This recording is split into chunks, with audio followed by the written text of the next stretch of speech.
Selamat pagi anak-anak. Ya, pada pagi hari ini kita bertemu lagi untuk memulai pembelajaran.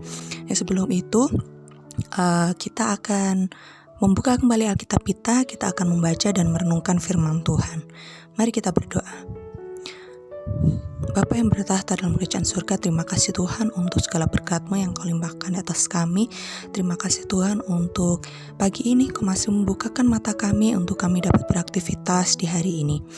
Tuhan, kalau sebentar lagi kami akan membaca dan merenungkan firman-Mu, kiranya Kau bukakan pikiran dan hati kami Tuhan, untuk dapat mengerti segala apa yang telah Kau katakan Tuhan, sehingga itu menjadi bekal bagi kehidupan kami khususnya sepanjang hari ini. Terima kasih Bapa, hanya dalam nama Tuhan Yesus Kristus kami berdoa dan mengucap syukur. Haleluya, amin. Pagi ini kita akan membuka Alkitab kita. Renungan pada pagi hari ini kita beri judul keputusan yang gegabah.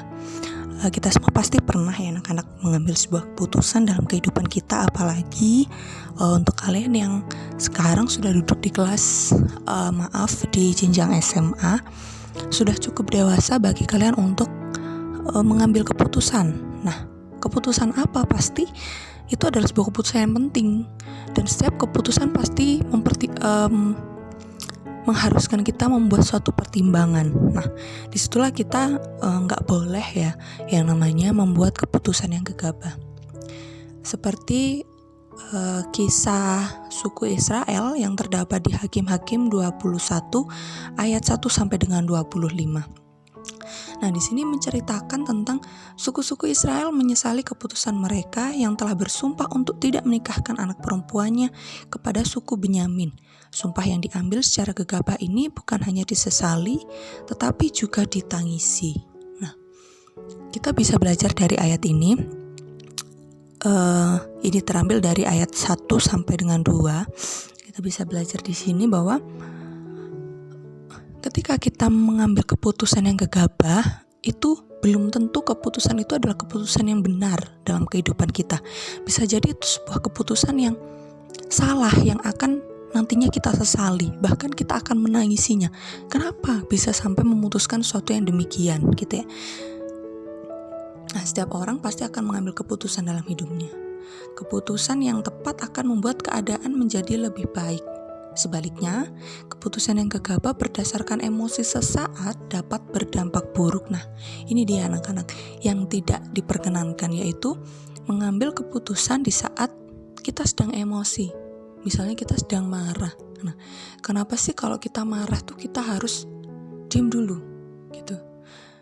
Jadi, ada baiknya ketika kita marah, kita harus menenangkan pikiran dulu. Jangan sampai kita terburu-buru atau gegabah untuk mengambil sebuah keputusan, apalagi itu adalah sebuah hal yang terpenting dalam kehidupan kita. Bagaimana keputusan yang gegabah atau keputusan yang terburu-buru itu bisa muncul? Keputusan gegabah itu muncul karena mereka tidak lagi bertanya kepada Tuhan. Dari sini kita dapat poinnya bahwa dalam segala keadaan apapun, mau kita lagi tenang-tenang, kita sedang dalam keadaan yang tertekan, atau kita sedang marah, tetap satu poinnya dalam kehidupan kita ketika kita akan membuat keputusan, yaitu berpegang pada Tuhan, yaitu bertanya pada Tuhan, atau kita selalu ingat akan Tuhan.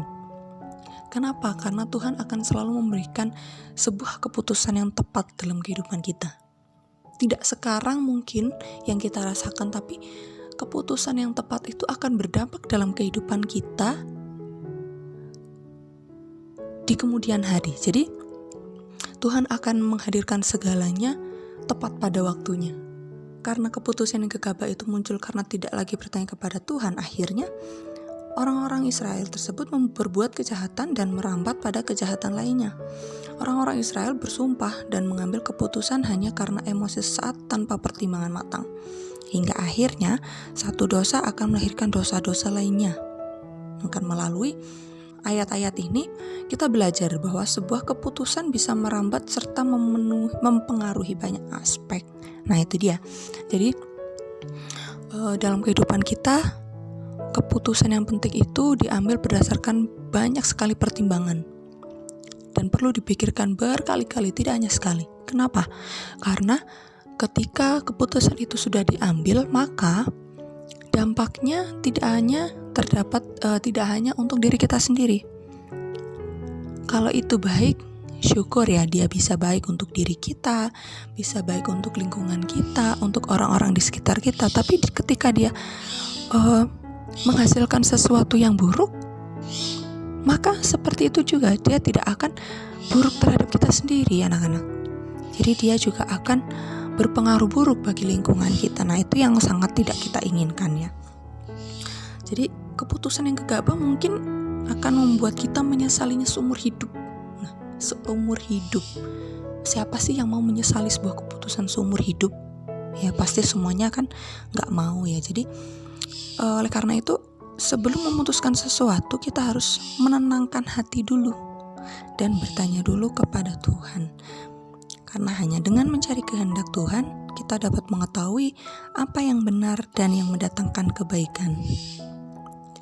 Jadi kita dapat poinnya pada pagi hari ini, bahwa segala keputusan yang kita ambil, kita harus dasarkan pada Tuhan, kita harus mencari kehendak Tuhan, kita harus bertanya kepada Tuhan, nah harus kita pergumulkan dengan Tuhan.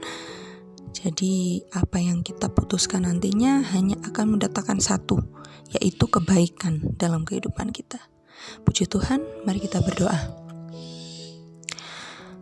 Bapa, terima kasih untuk setiap renungan-Mu Tuhan, untuk setiap firman-Mu yang kami renungkan pada pagi hari ini. Kiranya Kau jadikan kami pribadi-pribadi yang selalu memberikan keputusan yang terbaik, yang selalu memikirkan pertimbangan-pertimbangan terbaik dalam kehidupan kami Tuhan. Sehingga apa yang kami putuskan nantinya hanya akan menghasilkan kebaikan bagi kehidupan kami.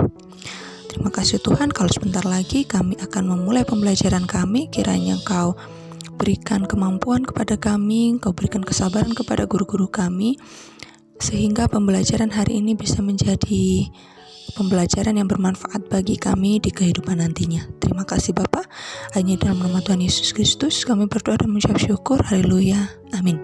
Tuhan berkati, selamat pagi.